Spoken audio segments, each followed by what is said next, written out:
ఇదే పప్పస్కాయ 100 రూపాయలు పెట్టుకున్నా కానీ చిన్నకాయ వచ్చింది, పెద్దకాయ వచ్చింది. ఇదిగో మా మమ్మీ కాస్తా ఉంది. Okay guys bye. తిని తర్వాత మళ్ళీ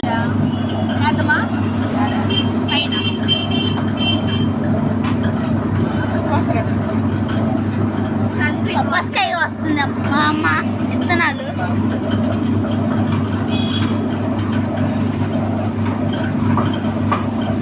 మళ్ళీ చేస్తుంది. ఇంకోండి మా అక్క కూడా మా అమ్మకి హెల్ప్ చేస్తుంది.